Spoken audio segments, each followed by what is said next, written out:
Dulu aku dicampakan karena dianggap janda miskin tak berkelas. Tetapi karma menjerat mantan suami dan pelakornya hingga mengemis dan memohon secara histeris kepadaku. Sebelum kita mulai lebih lanjut, yuk, tekan tombol suka, serta tombol subscribe agar tidak ketinggalan kisah menarik lainnya.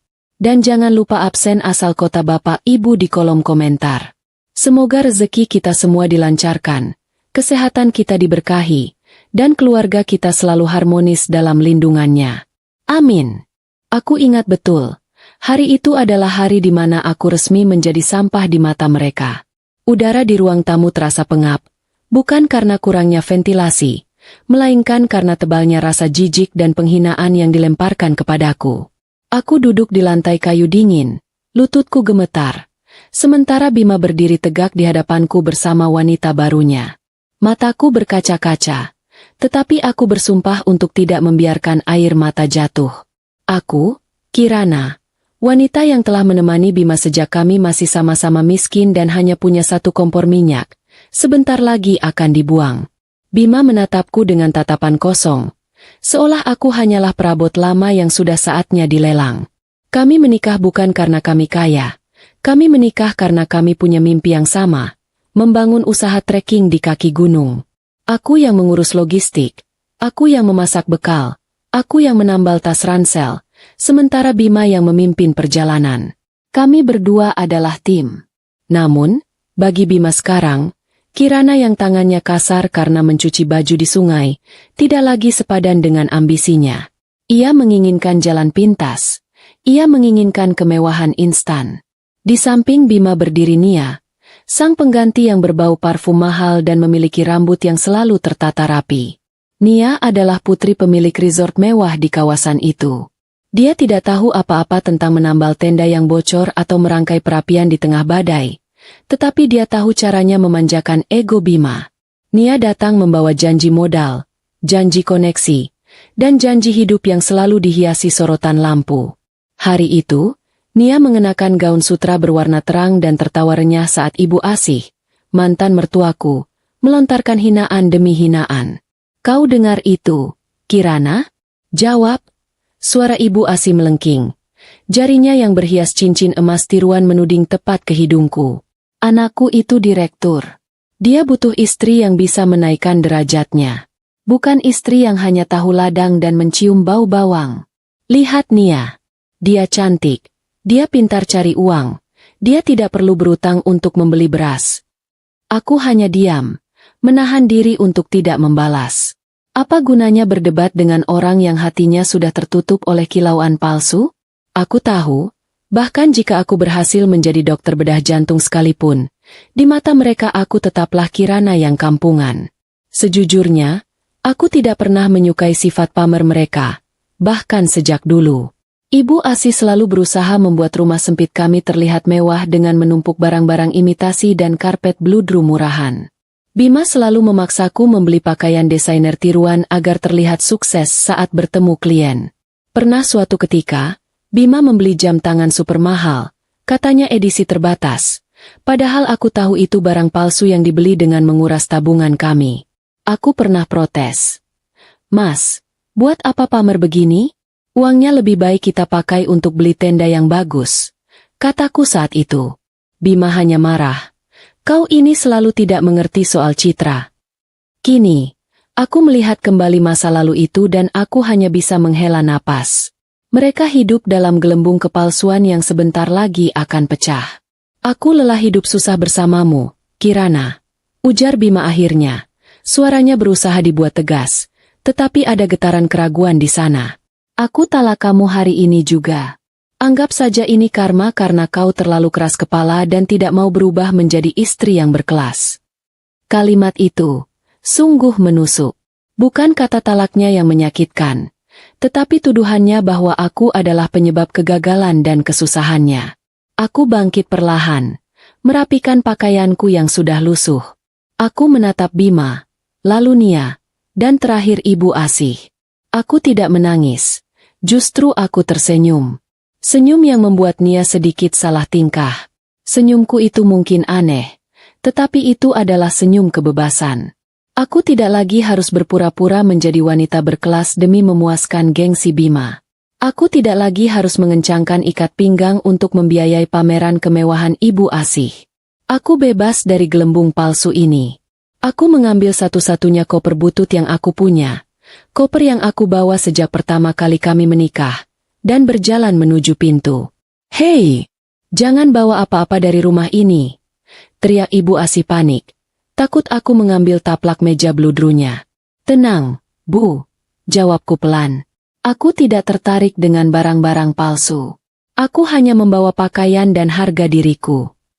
Aku keluar dari rumah itu diiringi tawarnya Nia dan sorakan kemenangan ibu asih. Di luar, gerimis turun membasahi bumi. Aku menyeret koperku di tengah jalanan setapak yang becek. Aku merasa basah kuyup, tetapi anehnya, hatiku terasa ringan. Aku sudah kehilangan segalanya. Jadi aku tidak punya apa-apa lagi untuk ditakutkan. Aku berhenti sejenak, menoleh ke belakang, ke rumah yang sebentar lagi akan dipenuhi tawa dan pesta pora palsu mereka. Aku mendongak ke langit, membiarkan air hujan membasuh wajahku. Di tengah hujan itu, aku berjanji pada diriku sendiri. Aku bersumpah bahwa suatu hari nanti, aku akan bangkit dan menjadi sukses. Bukan untuk membalas dendam, tetapi untuk membuktikan bahwa nilai seorang wanita tidak pernah ditentukan oleh pria yang mendampinginya, atau oleh seberapa tebal dompetnya, melainkan oleh kemampuannya untuk berdiri tegak di atas kakinya sendiri. Aku akan menjadi Edelweiss, bunga abadi yang hanya bisa tumbuh dan mekar di puncak tertinggi. Dan mereka, suatu hari nanti, akan melihatku dari bawah, sambil menyesali telah membuang berlian demi sepotong kaca. Aku menarik napas dalam, melanjutkan langkahku menuju kota yang penuh janji. Aku tidak menoleh lagi. Dan tahukah kamu bagian terlucu dari perpisahan itu? Beberapa hari setelah aku pergi, aku mendapat kabar dari tetangga bahwa Bima langsung menggadaikan kompor gas baru kami untuk membelikan Nia kalung mutiara tiruan. Kompor gas, alat yang aku gunakan setiap hari untuk memasak makanan pendakian, hilang demi seutas kalung palsu. Rasanya ingin tertawa terbahak-bahak. Mereka benar-benar tidak punya otak. Sejak saat itu, aku tahu pasti, kehancuran mereka hanyalah soal waktu. Aku hanya perlu bersabar, karena karma, seperti mengirim paket, selalu menemukan alamat yang tepat. Aku tidak pernah menyangka, 5 tahun kemudian, takdir akan mempertemukan kami lagi, bukan di lembah, tetapi di puncak menara yang aku bangun dengan keringatku. Aku sudah menjadi Kirana yang baru, pemilik dari segalanya, sementara mereka masih terjebak dalam lingkaran setan gengsi dan kepalsuan. Babak pertama telah selesai. Babak kedua, pertunjukan paling ironis dalam hidup mereka, akan segera dimulai. Setelah keluar dari rumah Bima, aku membuang jauh-jauh semua kenangan lama, bagaikan membuang sampah yang sudah tak terpakai. Aku tidak pernah melihat ke belakang. Satu-satunya fokusku adalah ke depan, ke kota yang menjanjikan kerasnya perjuangan dan manisnya hasil. Aku tahu, menjadi Edelweiss di kota besar tidaklah mudah.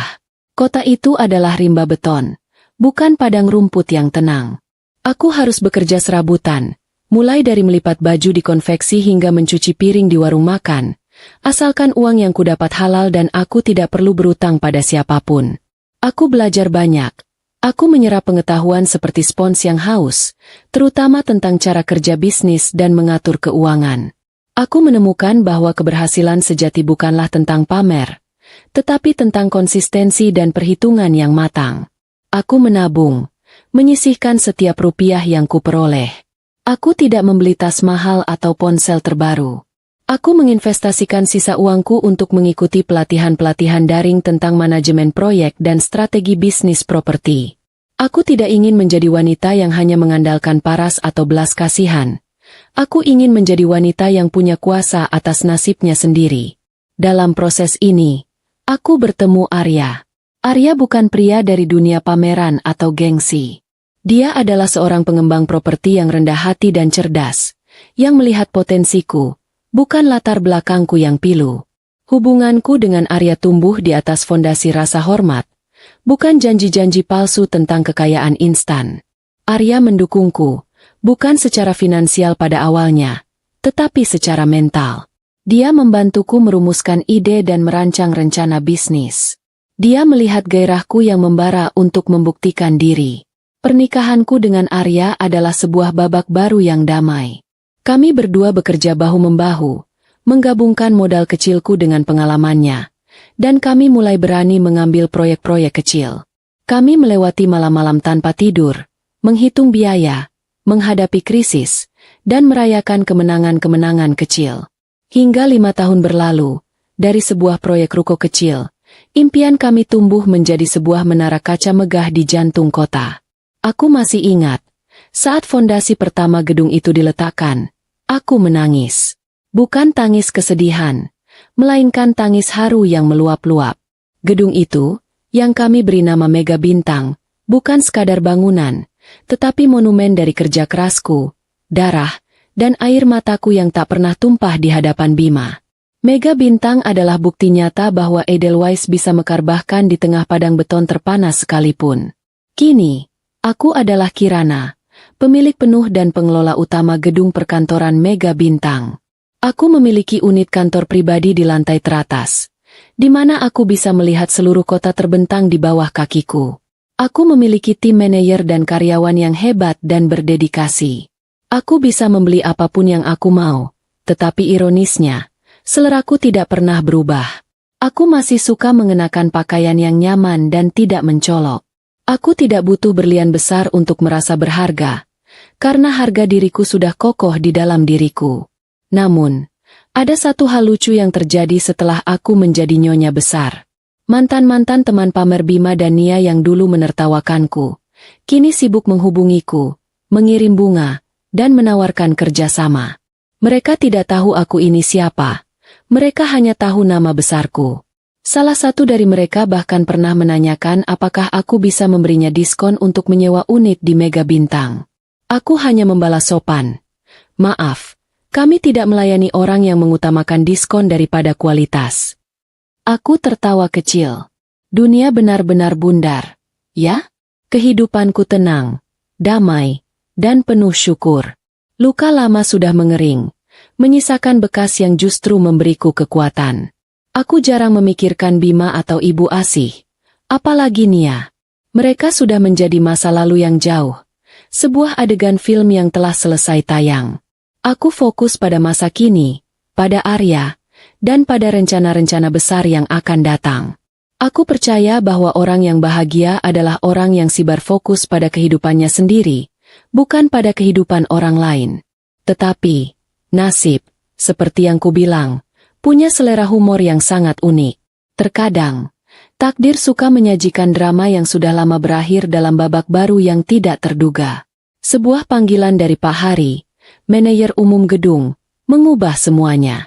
Nyonya Kirana, ada calon penyewa yang sangat ngotot ingin melihat unit suite mewah di lantai 20. Mereka datang dengan gaya yang sangat mencolok, mengklaim diri sebagai pengusaha sukses, tetapi saya punya firasat kurang enak. Mereka sangat menuntut dan berlagak seperti sudah memiliki gedung ini, lapor Pak Hari. Aku menyuruh Pak Hari untuk membiarkan mereka melihat unit itu, tanpa menaruh kecurigaan apa-apa. Aku hanya ingin memastikan prosedur gedung berjalan baik. Aku kembali ke pekerjaanku, membaca laporan keuangan, sambil sesekali melirik layar pengawas di mejamu. Sebuah mobil sewaan berwarna hitam baru saja berhenti di lobi. Pintu mobil terbuka, dan dari sana keluarlah 3 sosok yang seketika membuatku menghela napas panjang. Wajah mereka persis seperti yang kuingat 5 tahun lalu. Angkuh, penuh kepalsuan, dan kehausan akan pengakuan. Ya, Bima, Nia, dan Ibu Asih akhirnya datang ke puncak yang mereka impikan, ke gedung yang aku miliki. Nia melangkah masuk ke lobi dengan tas tangan mencolok dan sikap seorang ratu, disusul Ibu Asih yang tak henti-hentinya mengagumi kemegahan gedungku. Sementara Bima, di belakang mereka, terlihat sedikit gelisah, keringat dingin membasahi kemejanya. Aku tahu, panggung sandiwara terbesar dalam hidup mereka akan segera dimulai, dan aku, sang sutradara sekaligus pemilik panggung, siap menyaksikannya dari balik tirai. Aku bersandar di kursi kerjaku yang nyaman. Inilah saatnya Edelweiss menunjukkan taringnya, bukan dengan teriakan, tetapi dengan kebenaran yang menampar. Aku tidak akan mencari mereka. Aku akan membiarkan mereka datang kepadaku, terjerat dalam jebakan yang mereka ciptakan sendiri. Gengsi. Aku memanggil Arya, suamiku, dan memintanya untuk bergabung denganku di ruang kendali pengawas. Aku tersenyum pada Arya, senyum yang mengandung 1000 rahasia dan sedikit rasa kasihan. Mas, aku rasa kita punya tamu istimewa hari ini. Mari kita nikmati pertunjukannya dari jauh dulu, sebelum kita memberikan kejutan penutup yang tidak akan pernah mereka lupakan seumur hidup. Babak kedua dimulai. 3 bayangan masa laluku itu kini melangkah masuk ke dalam lobi gedungku, membawa serta aroma kepalsuan yang sangat menyengat. Aku menyaksikan mereka dari layar pengawas di ruang kerjaku, ditemani Arya yang menggeleng-gelengkan kepala melihat tingkah pola mereka. Nia berjalan bak model papan atas. Ponselnya sudah siap siaga di tangan, sibuk merekam kemegahan lobi. Ibu Asih, mantan mertuaku, mengikuti di belakang, matanya liar memindai setiap sudut, seolah sedang mencari tahu harga setiap vas bunga kristal yang terpajang. Sementara Bima, mantan suamiku, dia tampak paling tidak nyaman. Wajahnya yang dulu selalu terlihat angkuh, kini ditutupi gurat kecemasan yang mendalam. Aku tahu pasti, kedatangan mereka ke Mega Bintang bukan untuk berbisnis serius, melainkan murni urusan pamer. Nia selalu begitu, hidupnya adalah panggung sandiwara media sosial. Dia harus membuktikan kepada semua teman-teman arisannya bahwa dia adalah istri dari seorang direktur sukses yang kantornya berada di menara paling elit di kota. Bima, sayangnya, adalah korban yang rela menguras kantongnya, bahkan menggadaikan masa depannya, demi memuaskan dahaga gengsi istrinya. Aku bisa melihatnya dari caranya mengusap pelipis. Itu adalah tanda-tanda kecemasan finansial yang akut. Saat mereka tiba di meja penerima tamu, drama kecil langsung terjadi. Nia menanyakan unit suite paling atas dengan nada tinggi, sengaja dikeraskan agar semua staf di lobi mendengarnya. Suamiku mau sewa tahunan, tunai kalau perlu, serunya. Ekspresinya saat mengucapkan kata, tunai, itu terlalu berlebihan, membuatku hampir tertawa. Stafku, yang sudah terlatih untuk menghadapi klien dengan ego besar, melayani mereka dengan profesional. Danu, agen penyewaan yang akan mengantar mereka, datang menghampiri. Aku memperhatikan Danu. Dia anak muda yang cerdas, dan aku tahu dia pasti sudah mencium bau-bau ketidakberesan dari gaya mereka. Mami, ini baru namanya kantor. Teman-temanku pasti mati iri. Bisik Nia kepada Ibu Asih sambil menunjuk langit-langit lobi yang tinggi. Tentu saja, Nak, ini baru sepadan dengan martabat kita. Jauh berbeda dengan lingkungan si Kirana dulu, yang isinya cuma tukang sayur keliling. Balas Ibu Asih, juga dengan suara yang kelewat kencang. Aku yang mendengarnya dari ruang kontrol hanya menarik napas. Betapa mudahnya mereka merendahkan orang lain, tanpa menyadari bahwa mereka sedang berdiri di atas lantai marmer yang pemiliknya baru saja mereka hina. Kekuatan dari rasa sombong memang bisa membutakan orang sejauh itu. Ada jeda sebentar saat mereka menunggu lift. Dan itulah momen paling lucu. Ibu Asih melihat deretan sofa kulit impor di sudut lobi. Dia tiba-tiba mendekat, melepaskan sepatu haknya yang sudah terasa mencekik, dan menghela napas panjang. Dia mengibaskan kaki, lalu dengan santainya dia mengambil ponsel dari tas tangannya. Dia mulai menelepon seseorang, mungkin tetangga lamanya. Halo, Mbak Siti? Iya, ini aku di kantor baru Bima. Gila, Mbak, sofanya empuk sekali, lebih mahal dari mobil kita. Iya, di gedung Mega Bintang. Pokoknya, Kirana kalau lihat ini pasti langsung jantungan. Cerocosnya dengan volume penuh. Aku dan Arya saling pandang, menahan tawa. Bayangkan, dia mengira sofa itu adalah kursi warung kopi. Sungguh, humor yang tak ternilai. Aku memberi isyarat kepada Arya untuk bersabar. Aku ingin mereka naik. Aku ingin mereka menyentuh kemewahan yang palsu, mencium aromanya, merasakan empuknya sofa yang bukan milik mereka. Aku ingin mereka terbang setinggi-tingginya, karena semakin tinggi mereka terbang dengan sayap kepalsuan, semakin sakit rasanya saat mereka terjatuh. Itu bukanlah pembalasan dendam, melainkan pelajaran tentang realitas. Lift pribadi membawa mereka melesat ke lantai 20, tempat unit suite mewah yang kosong itu berada. Saat pintu lift terbuka, mata Nia langsung terbelalak. Ruangan itu memang menakjubkan. Dinding kaca dari lantai ke langit-langit menyajikan pemandangan kota yang menakjubkan. Nia langsung berlari ke arah jendela, merentangkan tangannya, dan berteriak kegirangan. Ini baru hidup, Mas. Pokoknya kita harus sewa di sini. Bima, yang tadinya terlihat tegang, kini juga ikut terbuai dalam ilusi itu. Ia berusaha memasang wajah berwibawa di depan Danu. Ia menanyakan detail fasilitas, seolah ia benar-benar mampu membelinya. Danu menjelaskan dengan ramah tentang sistem keamanan canggih dan ruang pertemuan privat. Bima mengangguk-angguk, sementara di belakangnya, Nia sudah sibuk mengambil selfie di depan setiap sudut ruangan, memastikan latar belakangnya benar-benar terlihat mahal dan berkelas. Namun, ilusi itu segera terganggu oleh satu hal kecil, sebuah brosur harga. Danu menyerahkan brosur itu kepada Bima. Aku melihat Bima meraihnya, dan aku bisa membayangkan detak jantungnya yang berdebar kencang saat matanya menangkap deretan angka di sana. Biaya sewa unit itu per tahun setara dengan seluruh omset usahanya selama 2 tahun, dan itu pun jika usahanya sedang lancar. Tapi aku tahu, usahanya sedang macet total karena gaya hidup Nia.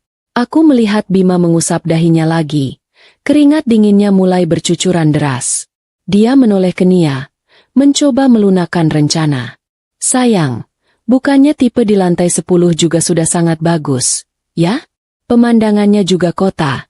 Sama saja, katanya hati-hati. Nia langsung melotot. Jangan bercanda, Mas. Teman-temanku semua tinggal di atas.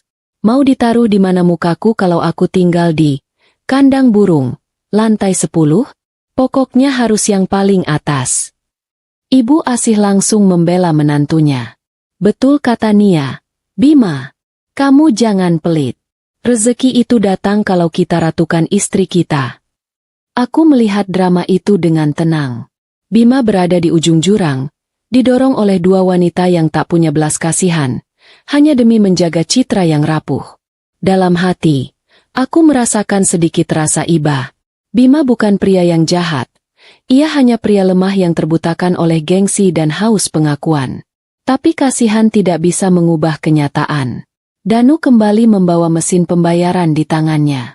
Senyumnya kini tidak lagi seramah tadi. Baik, Bapak dan Ibu. Setelah menikmati unit ini, sesuai prosedur, untuk mengunci unit, kami mohon agar uang jaminan dan sewa bulan pertama segera dibayarkan. Totalnya 200 juta rupiah, tunai atau gesek, hari ini juga, ujar Danu tegas. Aku tahu, inilah puncak adegan ini. Inilah saat gelembung kepalsuan itu akan pecah. Bima menatap mesin pembayaran itu seperti melihat hantu. Keheningan yang menyelimuti ruangan itu terasa mencekik. Aku bersandar pada kursi kerjaku. Aku sudah siap. Aku hanya menunggu waktu yang tepat untuk turun ke sana. Kejutan termanis dalam hidup Bima, yang pasti akan membuatnya gemetar hingga ke tulang, sudah menantinya. Bunyi mesin pembayaran itu terasa seperti gema palu yang menghantam kepala Bima berkali-kali. Suasana di kantor suite mewah yang tadinya penuh tawa dan angan-angan, kini berubah menjadi ruang interogasi yang tegang. 200 juta rupiah. Angka itu bukan sekadar nominal. Itu adalah jurang yang membentang antara ambisinya dan realitas dompetnya. Bima berdiri kaku, seolah-olah lantai marmer di bawahnya telah berubah menjadi es tipis yang siap retak kapan saja. Nia, di sisi lain, masih belum menyadari gawatnya situasi. Ayo, Mas, kenapa diam saja?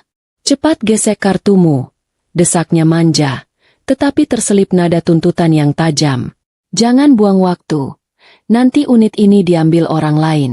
Aku sudah bilang ke semua temanku kalau kantor baruku di Mega Bintang.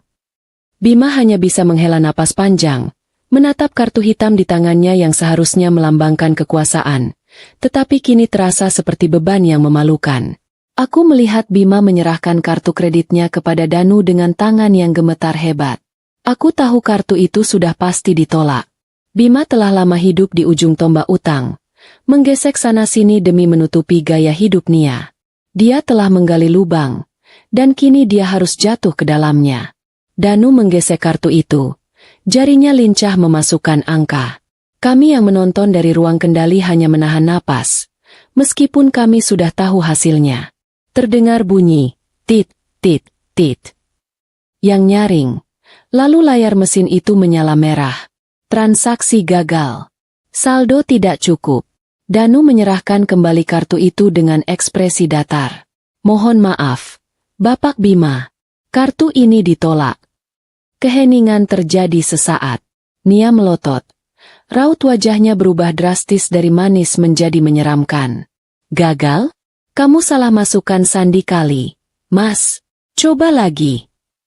Bima mencoba kartu lain, kartu debit yang seharusnya berisi tabungan utamanya, tetapi dia hanya menunda waktu saja.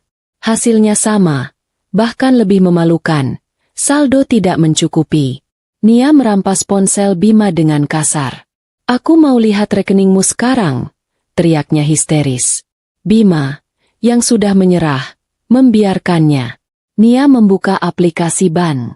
Matanya terbelalak melihat deretan angka yang ada di sana, atau lebih tepatnya, ketiadaan angka besar yang diharapkan.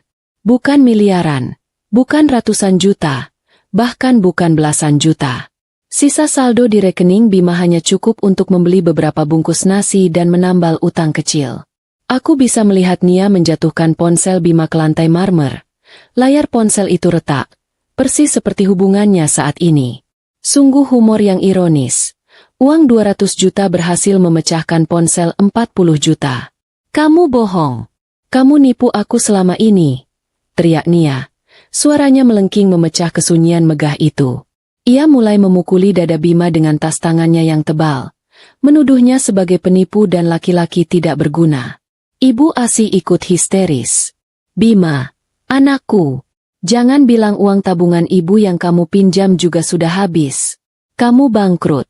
Nah, bangkrut gara-gara menuruti istri boros ini. Wanita tua itu kini menangis meraung-raung, bukan karena malu, tetapi karena takut kehilangan jaminan masa tuanya. Bima hanya bisa menunduk, bahunya merosot, membiarkan dirinya dipukuli dan dihina. Air mata penyesalan mulai mengalir di wajahnya. Dia akhirnya melihat realitas.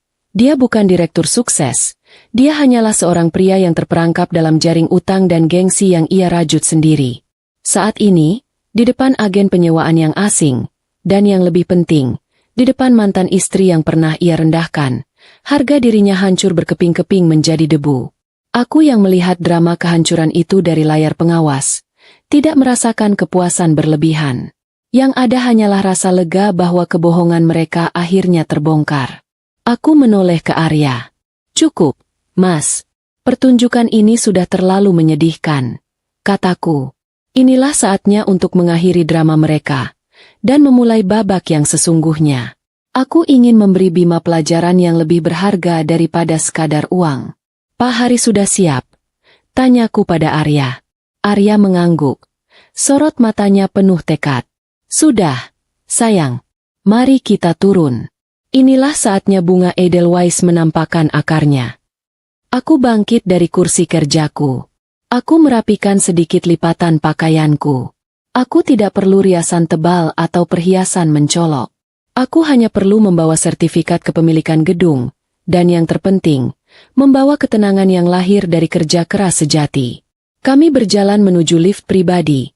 Lift yang tidak akan pernah bisa diakses oleh orang-orang yang hanya mengandalkan uang palsu.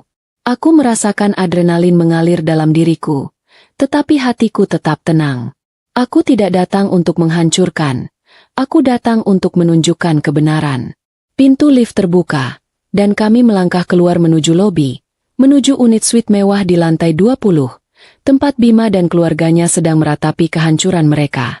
Inilah waktu yang tepat untuk menunjukkan siapa pemilik mega bintang yang sesungguhnya. Langkah kakiku dan Arya terasa mantap di lantai marmer, seolah lantai itu menyambut kedatangan pemiliknya yang sah. Kami menuju unit kantor mewah itu. Di belakangku, aku bisa mendengar bisik-bisik dari staf lobi yang menyaksikan drama Bima dan keluarganya. Aku tahu, kabar kegagalan transaksi itu sudah menyebar cepat. Saat kami tiba di pintu unit, di mana kegaduhan Nia dan tangisan Ibu Asih masih terdengar sayup-sayup. Aku memberi isyarat kepada Pak Hari, manajer umum. Pak Hari mengangguk, membuka pintu, dan melangkah masuk lebih dulu. Ada keributan apa ini? Suara Pak Hari yang berat dan berwibawa langsung menggema di ruangan itu, memotong teriakan Nia dan tangisan Ibu Asih. Pak Hari menatap Bima, Nia, dan Ibu Asih dengan tatapan dingin. Tatapan yang bisa melihat hingga ke saldo rekening yang kosong. Nia, yang tadinya sedang mengamuk, langsung terdiam. Dia salah sangka, mengira Pak Hari datang untuk membelanya sebagai konsumen. Ia segera memasang wajah memelas, tetapi nadanya tetap angkuh. Nah, akhirnya, Bapak manajer, tolong didik anak buah Bapak ini. Kami dipermalukan, kartu kami dibilang ditolak. Kami ini klien besar. Serunya. Ibu Asih menyambar, ikut-ikutan mengadu dengan nada sok akrab. Betul, nak, harus kalian ganti rugi. Kami ini orang berkelas, masa diperlakukan seperti pengemis. Aku dan Arya berdiri diam di ambang pintu, menunggu. Aku melihat Danu, agen penyewaan, menatap mereka dengan tatapan lelah. Sudah cukup sandiwara ini. Pak Hari, tanpa basa-basi, langsung menusuk ke inti masalah. Ibu dan Bapak, di gedung ini, rasa hormat tidak dibeli dengan teriakan. Sistem kami mencatat dengan jelas bahwa kartu Bapak Bima ditolak karena saldo tidak cukup. Itu adalah fakta finansial, bukan masalah teknis. Wajah Bima langsung merah padam. Ia menunduk dalam-dalam, berharap lantai menelannya hidup-hidup. Nia terperangah. Ia tidak menyangka fakta yang begitu memalukan diucapkan sekeras dan selugas itu. Pak Hari melanjutkan. Sekarang, mohon segera tinggalkan ruangan ini. Pemilik gedung ini, yang juga pemilik unit suite ini, sudah tiba di depan pintu dan beliau sangat tidak suka melihat ada orang yang membuat kegaduhan di propertinya. Pemilik gedung. Bima mendongak. Ada sedikit percikan harapan di matanya yang kelelahan. Mungkin beliau teman bisnisku. Pak, tolong sampaikan namaku. Bima, kami ini pengusaha. Serunya putus asa.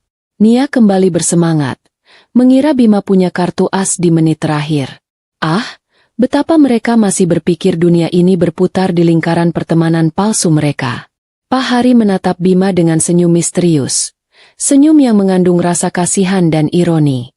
Kebetulan sekali, Bapak Bima. Beliau sangat mengenal Bapak. Bahkan, sangat mengenal keluarga Bapak. Jawab Pak Hari. Lalu, ia menoleh ke arahku dan Arya. Silakan masuk. Nyonya Kirana, Bapak Arya. Selamat datang di unit kantor Anda. Dua kata itu, Nyonya Kirana, langsung menghantam ruangan itu bagaikan guntur di siang bolong.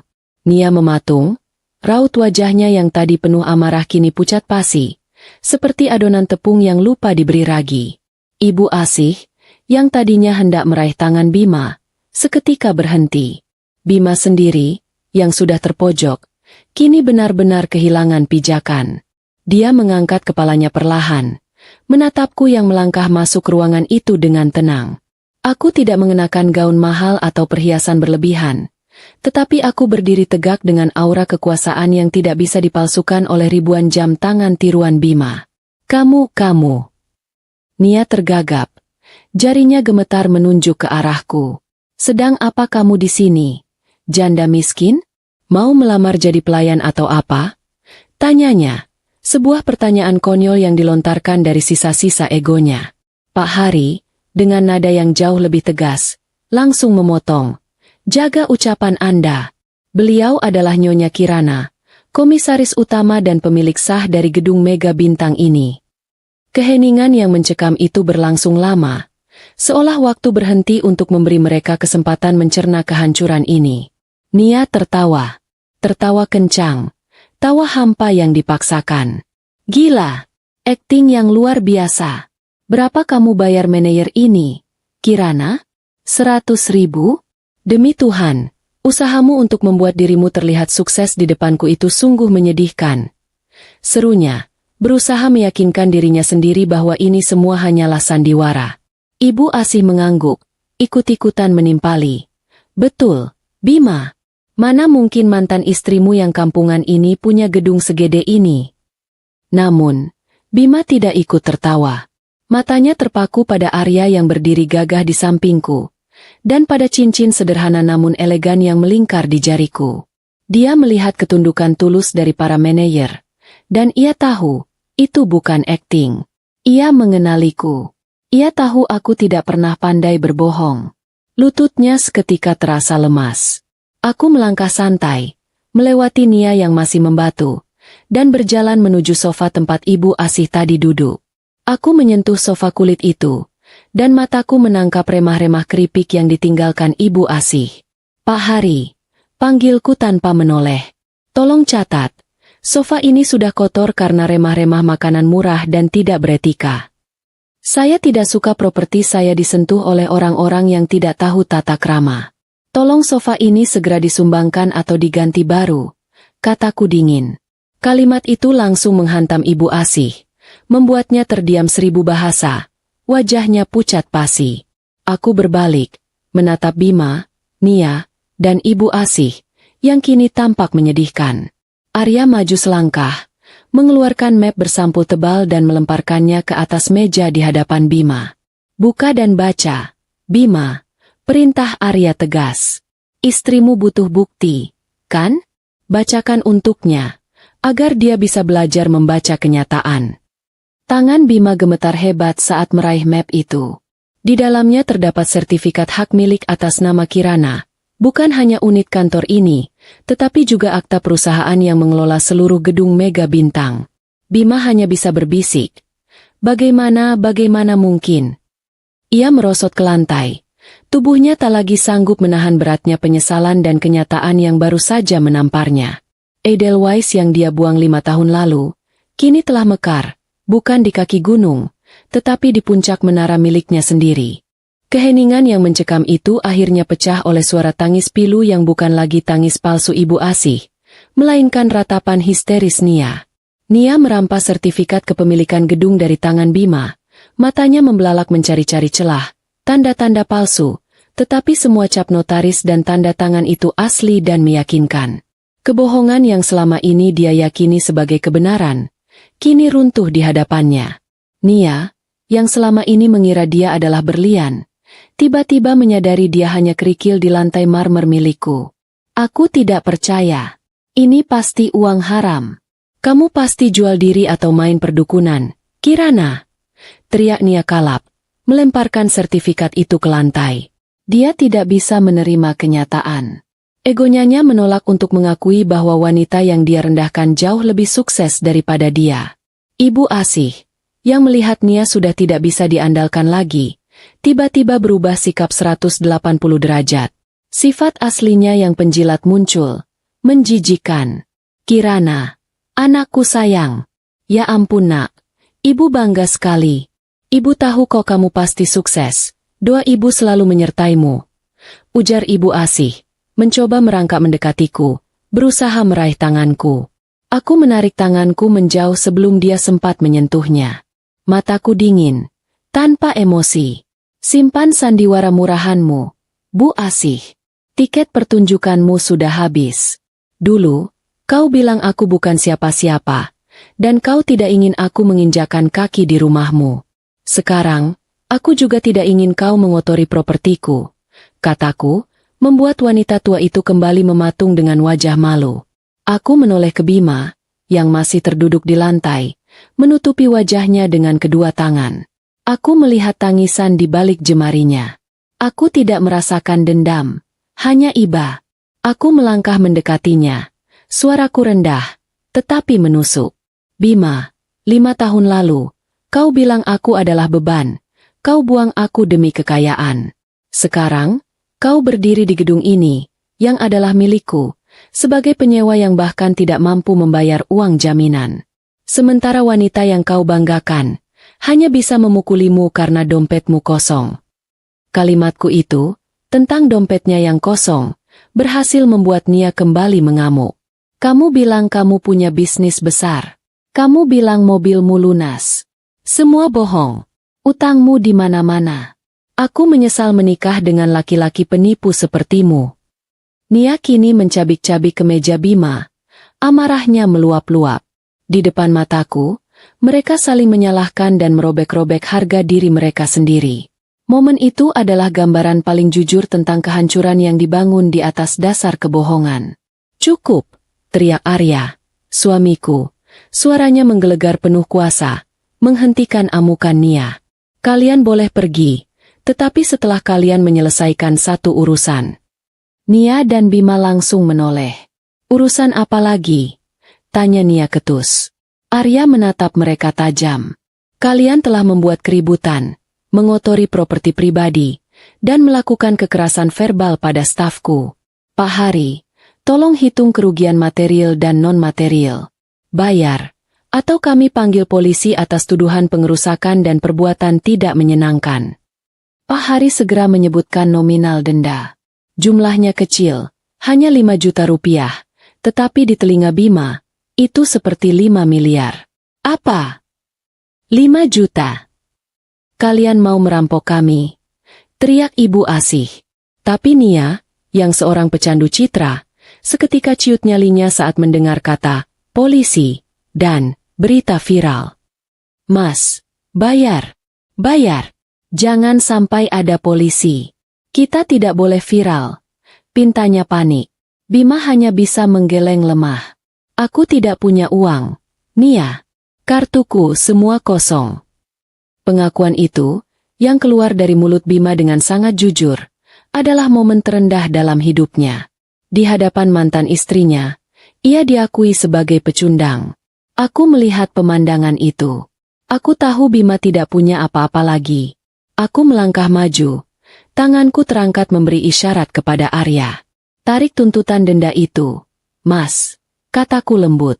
Arya mengerutkan kening, tetapi mengangguk. Aku menoleh ke Bima. "Aku tidak mau uangmu, Bima. Uang 5 juta itu hanyalah recehan bagiku, tetapi bagi orang yang tidak punya apa-apa, itu adalah pemerasan.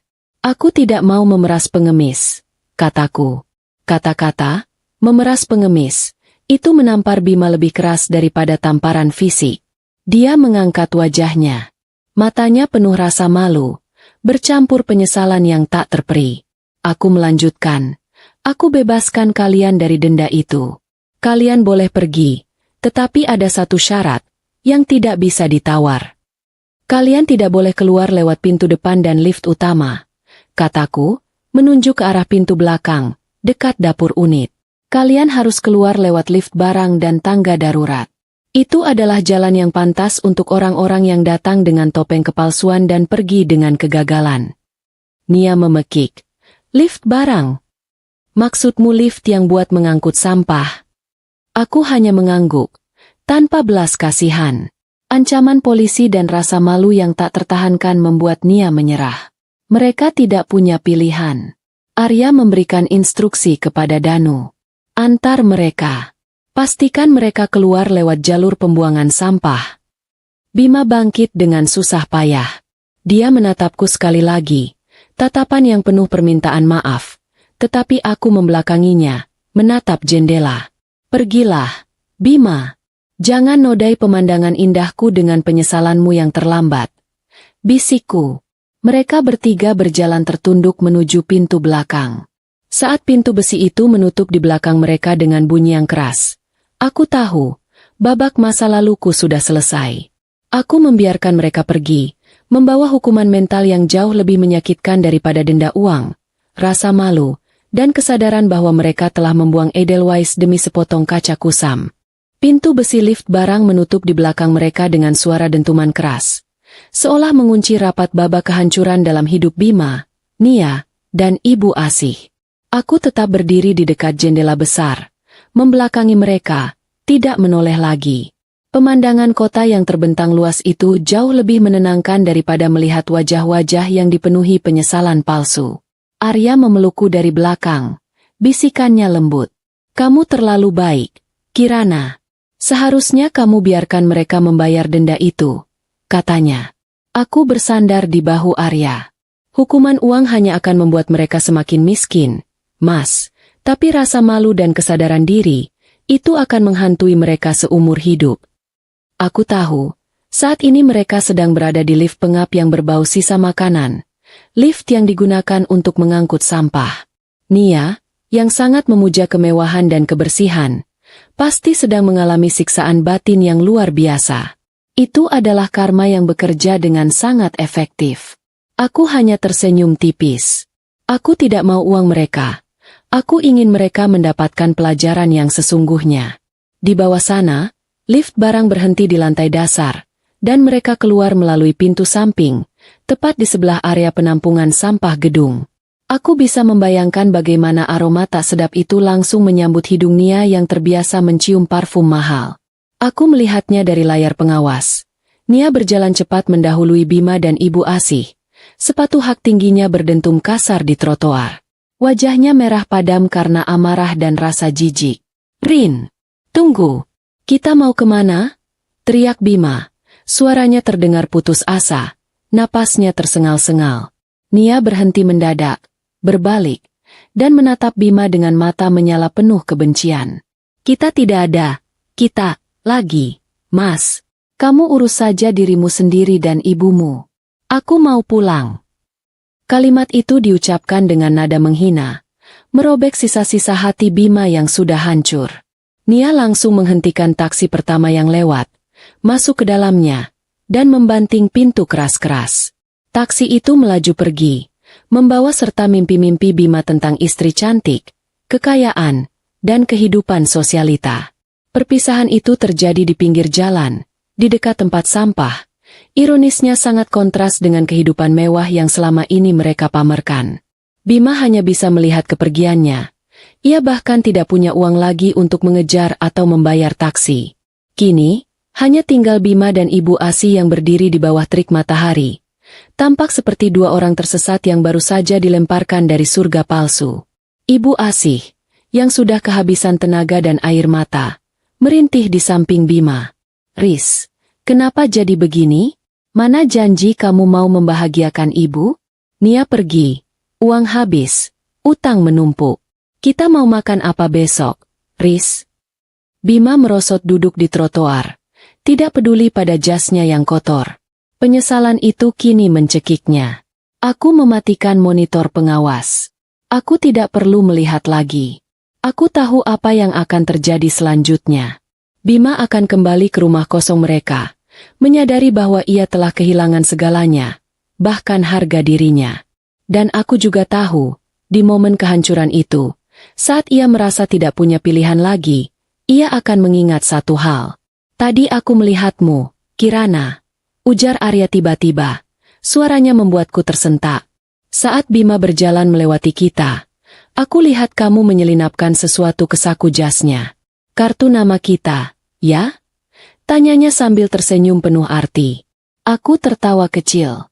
"Mas, kamu tahu saja, aku tidak memberinya uang. Aku memberinya pilihan. Aku memberinya kesempatan untuk menebus kesalahannya," kataku. Aku menjelaskan pada Arya. Aku tahu Bima tidak sepenuhnya jahat, hanya tersesat dan lemah. Aku memberinya kesempatan untuk kembali menjadi laki-laki yang bertanggung jawab, bukan direktur palsu yang haus gengsi. Syaratnya, dia harus mau memulai dari nol, dari level yang paling rendah, di tempat yang paling memalukan baginya, sebagai petugas kebersihan di gedungku. Malam itu, Bima akhirnya menemukan kartu namaku. Di bawah cahaya lampu teras yang redup, ia membaca tulisan emas di kartu putih gading itu. Kirana Zahra, pemilik Mega Bintang Group. Di baliknya, dengan tulisan tanganku, ada pesan sederhana. Harga diri laki-laki bukan pada seberapa mahal jas yang dia pakai, tapi pada seberapa berani dia bertanggung jawab atas hidupnya sendiri. Jika kamu lelah menjadi raja dalam dongeng palsu, datanglah besok pagi. Pintu belakang selalu terbuka untuk mereka yang mau bekerja keras. Aku tahu, itu adalah tantangan terbesar bagi egonya yang tersisa. Mantan direktur, yang dulu menghinaku, harus datang melamar pekerjaan kasar di tempatku, melalui pintu yang sama yang baru saja dia lalui sebagai orang yang dipermalukan. Tapi, aku percaya, suara tangisan ibunya yang lapar dan utang yang mencekik akan jauh lebih kuat daripada suara gengsinya. Aku dan Arya memutuskan untuk menunggu. Aku tidur nyenyak malam itu, tidur tanpa beban dan tanpa dendam. Aku telah memaafkan masa lalu, dan kini, aku hanya menunggu keputusan Bima. Apakah dia akan memilih untuk tetap menjadi pecundang yang tenggelam dalam penyesalan? Atau dia akan memilih untuk membunuh egonya dan kembali menjadi manusia? Apapun keputusannya, aku sudah siap. Keesokan paginya, matahari bersinar cerah di kawasan bisnis, tetapi di salah satu rumah kontrakan sempit, suasana masih kelabu dan mencekik. Malam itu, Bima tidak bisa tidur. Ia duduk di teras, ditemani kartu namaku yang ia pegang erat-erat. Suara isak tangis ibu ASI dari dalam kamar, yang kelaparan dan ketakutan akan tagihan listrik yang menunggak, jauh lebih menusuk daripada ucapan kasar Nia. Bima tahu, gengsi yang ia pertahankan selama 5 tahun terakhir, kini tidak bisa memberi ibunya makan. Gengsi itu, tidak ada harganya sama sekali. Bima menatap kartu nama di tangannya. Aku tidak memberinya uang. Aku memberinya sebuah tantangan, sebuah jalan keluar yang sangat pahit. Dia harus menelan semua rasa malu, membunuh ego direkturnya, dan datang melamar pekerjaan kasar di gedung yang dimiliki oleh wanita yang pernah ia sia-siakan. Menjadi petugas kebersihan di Mega Bintang? Itu adalah kehinaan tertinggi bagi seorang pria yang menganggap citra adalah segalanya. Namun, apa pilihan yang ia punya? Utang, ibunya yang sakit, dan ketidakpastian. Akhirnya, Bima membuat keputusan. Dia memutuskan untuk membunuh Bima yang lama, sang direktur palsu, dan membiarkan Bima yang baru lahir, meskipun itu harus diawali dengan memegang sapu. Pukul 7:30 pagi, di area parkir belakang gedung Mega Bintang, tempat para pekerja kasar masuk, Bima tiba. Ia tidak lagi mengenakan jas mahal yang dulu ia pinjam atau beli tiruannya. Ia hanya memakai kemeja putih polos yang sudah agak lusuh dan celana bahan hitam yang sederhana. Rambutnya disisir rapi, tetapi ada gurat lelah dan ketegasan di wajahnya. Ia berjalan menuju pos keamanan belakang, tempat antrean absensi pagi para petugas kebersihan sedang berlangsung. Aku dan Arya menonton Bima dari ruang kendali pengawas, tanpa suara. Arya meremas tanganku pelan. Ada rasa lega di matanya. Dia datang. Kirana. Dia memilih untuk bertanggung jawab, bisik Arya. Aku hanya mengangguk. Dia datang. Dia telah berhasil melewati ujian pertamanya, melawan egonya sendiri. Bima menghampiri Danu, agen penyewaan yang kemarin ia dan Nia maki habis-habisan. Danu, yang sedang mengobrol dengan kepala keamanan, langsung mengenali Bima. Mata Danu melebar kaget. Bima, dengan napas panjang, mengeluarkan kartu namaku dan menyodorkannya pada Danu. Bukan, Pak Danu. Saya tidak datang untuk mengambil mobil sewaan, kata Bima, suaranya rendah, tetapi jelas. Saya datang melamar pekerjaan. Saya dengar dari Nyonya Kirana, ada lowongan di bagian kebersihan, ujar Bima. Aku melihat Danu terdiam sejenak. Para petugas keamanan di sekitarnya saling pandang, berbisik-bisik. Itu kan bapak-bapak sombong yang kemarin diusir.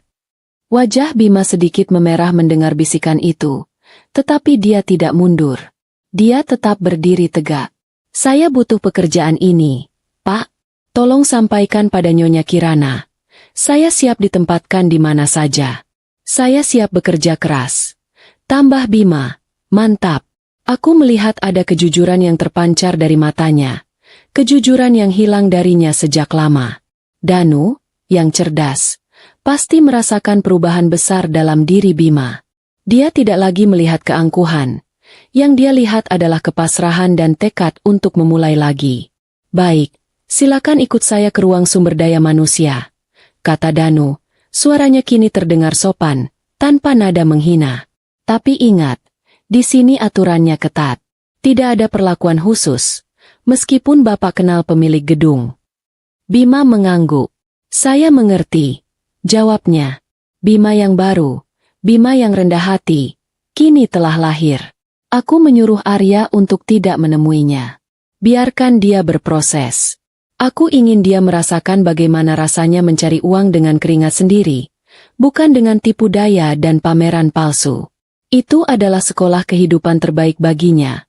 Sekolah yang tidak bisa dibeli dengan uang. Kami hanya melihatnya mengisi formulir pendaftaran. Di kolom posisi yang dilamar, Bima menuliskan namanya di samping kata, petugas kebersihan. Tinta pulpen itu menjadi saksi bisu awal perjalanan barunya. Jauh dari kemewahan, jauh dari sorotan lampu, tetapi jauh lebih nyata daripada seluruh hidupnya selama ini. Aku tersenyum pada Arya. Lega. Aku telah memenangkan pertarungan terbesarku, bukan dengan menghancurkan Bima, tetapi dengan memaksanya kembali menjadi manusia. Edelweiss itu telah berhasil menumbuhkan benih penyesalan yang jujur. 3 bulan telah berlalu sejak Bima memulai hari-harinya di Mega Bintang, memegang sapu dan pel alih-alih setelan jas mahal. Waktu berjalan lambat bagi Bima, setiap detik diisi dengan kerja keras, peluh, dan rasa malu yang perlahan-lahan ia telan habis. Ia kini mengenakan seragam biru tua petugas kebersihan, dengan tanda nama sederhana, Bima, staf kebersihan. Tangannya yang dulu mulus karena hanya memegang ponsel dan pena, kini mulai kasar dan kapalan. Anehnya, meskipun lelah, wajahnya terlihat jauh lebih tenang daripada saat ia masih berlagak sebagai direktur. Bima membersihkan setiap sudut Mega Bintang, gedung yang seharusnya menjadi puncak kejayaannya, tetapi kini menjadi tempat penebusan dosanya. Dia menyapu remah-remah, mengepel tumpahan kopi, dan mengosongkan tempat sampah. Tugas-tugas ini kotor dan berat, tetapi bagi Bima, ini adalah beban paling ringan yang pernah ia pikul. Beban ini adalah beban kejujuran. Tidak ada lagi ketakutan dikejar penagih utang, tidak ada lagi keharusan untuk berbohong tentang saldo rekening, dan tidak ada lagi tekanan dari Nia untuk menjaga citra palsu. Di sisi lain, kehidupan Nia, si pengagum gengsi, berakhir ironis. Aku mendengar kabar terbaru melalui Pak Hari, manajer gedung. Nia, setelah menceraikan Bima, mencoba menipu pengusaha lain dengan modus operandi yang sama, menggunakan pesona dan klaim palsu kekayaan. Sayangnya, kali ini ia tertangkap basah. Nia, yang sangat memuja kemewahan, kini mendapatkan kamar gratis di balik jeruji besi, tempat di mana tas bermerek dan pakaian mahal tidak ada artinya sama sekali. Ibu Asih, mantan mertuaku, kini jauh lebih diam dan pasrah. Setiap sore, ia menunggu Bima pulang di teras rumah kontrakan mereka yang sederhana. Tidak ada lagi omelan tentang menantu kaya atau tuntutan untuk pamer. Ketika Bima pulang membawa sebungkus nasi dan uang gaji mingguan yang tidak seberapa, Ibu Asih menerimanya dengan air mata di pelupuk matanya. Dia akhirnya belajar bahwa sesuap nasi dari uang halal anaknya jauh lebih nikmat daripada jamuan mewah hasil utang yang mencekik. Suatu siang, aku keluar dari lift pribadi bersama Arya. Kami baru saja menyelesaikan pertemuan penting. Para staf di lobi menunduk hormat menyambut kami. Mataku kemudian tertuju pada sosok Bima, yang sedang berjongkok, dengan teliti membersihkan noda tumpahan kopi di lantai marmer dekat pilar utama. Bima menyadari kehadiranku. Ia menegakkan tubuhnya, memegang gagang pel, dan menunduk hormat, bukan sebagai mantan suami, tetapi sebagai karyawan kepada pemilik perusahaan. Aku memberi isyarat kepada Arya untuk berhenti sejenak. Aku melangkah mendekati Bima. Bagaimana pekerjaanmu, Bima? Tanyaku lembut. Suaraku tanpa nada mengejek. Murni pertanyaan dari seorang atasan. Bima mengangkat wajahnya, menatapku. Di matanya, aku tidak lagi melihat keangkuhan. Yang ada hanyalah kejujuran dan rasa segan yang luar biasa. Lancar, Nyonya Kirana. Jawab Bima tegas. Terima kasih sudah memberikan saya kesempatan ini. Gaji bulan pertama sudah saya gunakan untuk melunasi tunggakan listrik ibu dan membelikannya obat. Sisanya saya tabung untuk membayar utang-utang lama saya. Aku mengangguk pelan. Ada senyum tipis di bibirku. Lantai lobi ini belum pernah sebersih ini. Bima, pujiku. Sepertinya kamu memang lebih berbakat bekerja dengan tenaga dan hati yang jujur, daripada sibuk memoles gengsi. Bima tersenyum pahit, tetapi matanya memancarkan rasa lega. Saya banyak belajar, Nyonya.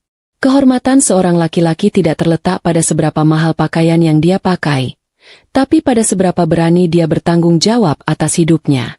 Saya minta maaf atas semua masa lalu saya.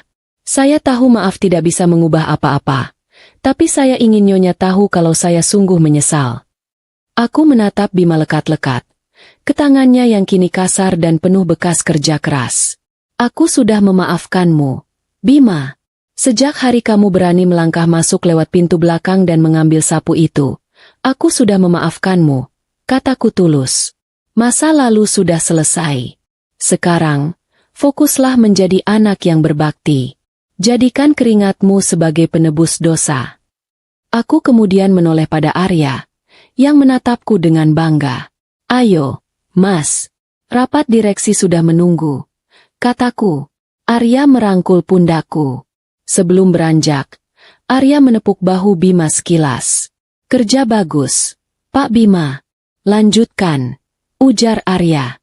Terima kasih, Bapak Arya, jawab Bima, menunduk hormat. Aku dan Arya berjalan menuju lift pribadi. Aku tidak menoleh ke belakang lagi. Bagiku, Bima bukan lagi bayangan menyakitkan dari masa lalu, melainkan hanya salah satu karyawan yang bekerja di gedungku.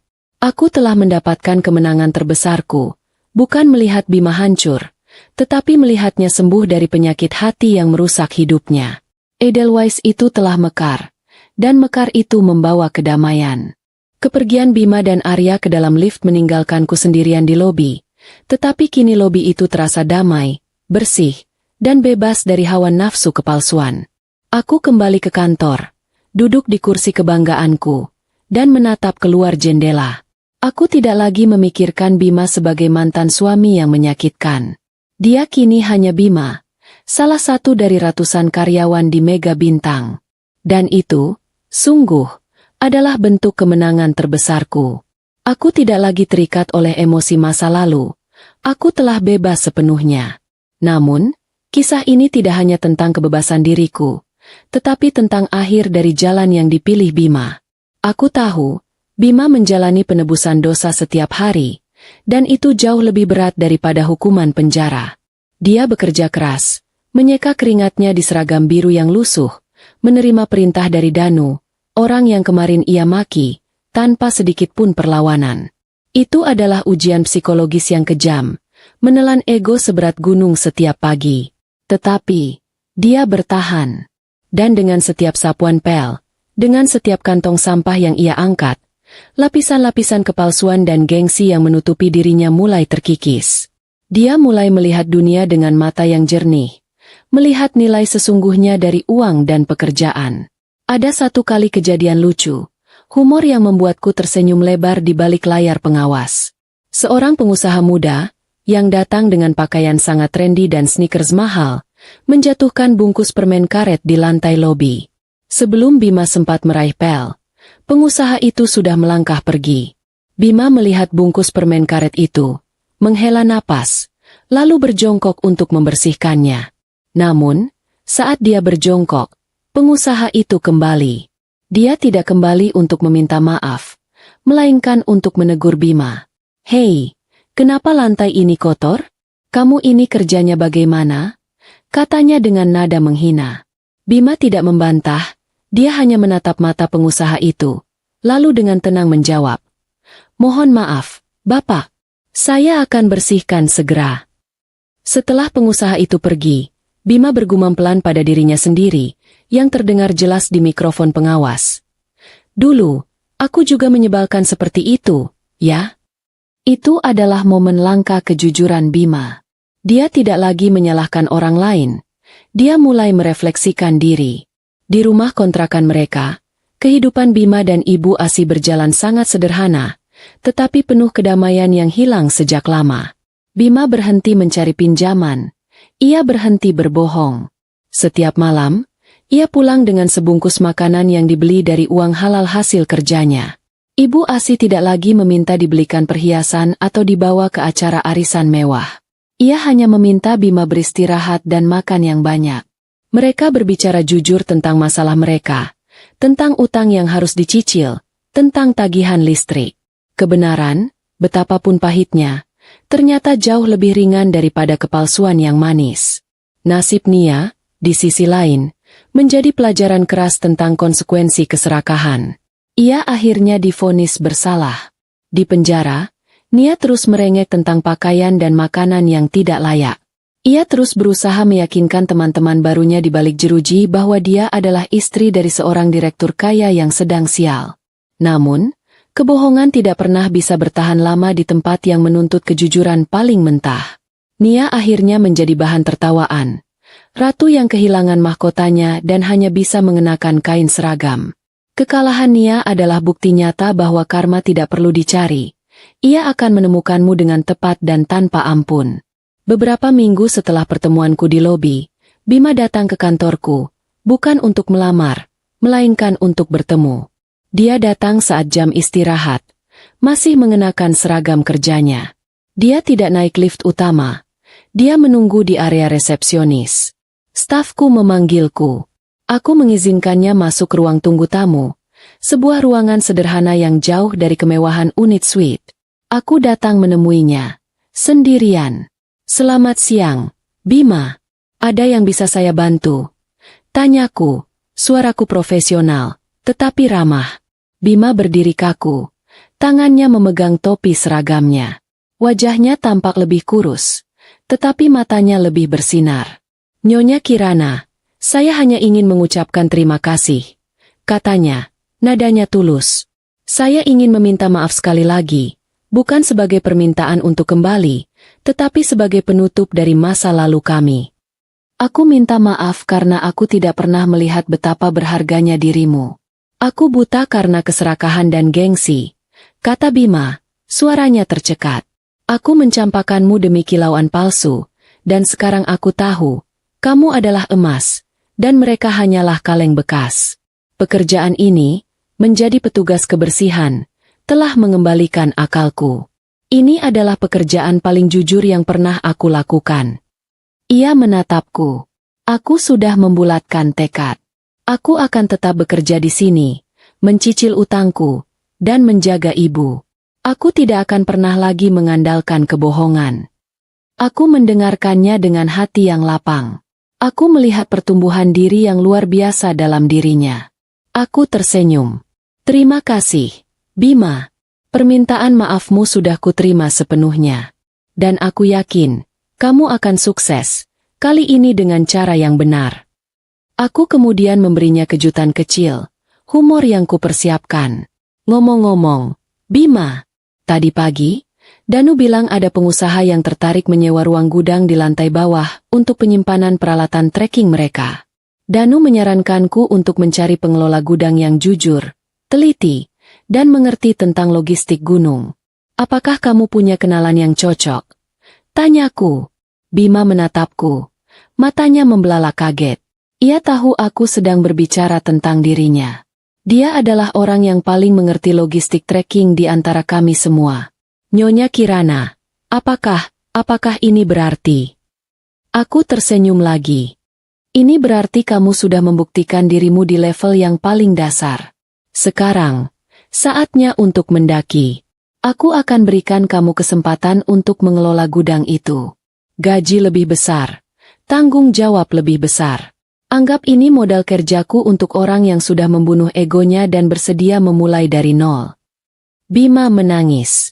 Bukan tangis penyesalan, melainkan tangis haru yang murni. Dia bersujud di kakiku, tetapi aku segera menariknya berdiri. "Jangan sujud padaku, Bima. Sudahlah sujud pada ibu asih di rumah. Dia adalah orang yang paling pantas menerima baktimu," kataku lembut. Bima mengangguk. "Saya akan bekerja keras, Nyonya Kirana. Saya tidak akan mengecewakan Anda. Janjinya." Aku menepuk pundaknya.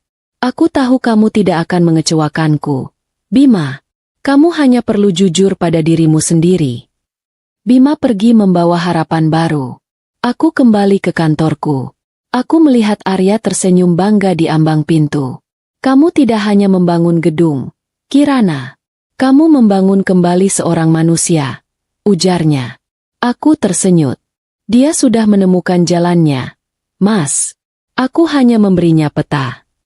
Kisah ini berakhir bukan dengan Bima yang kembali kaya raya dan membalas dendam, melainkan dengan Bima yang menemukan ketenangan dalam kesederhanaan dan kejujuran. Aku, Kirana, sang Edelweiss, telah mekar di puncak. Bima, sang pendaki yang tersesat, kini sudah kembali ke jalurnya, bekerja keras, dan berbakti.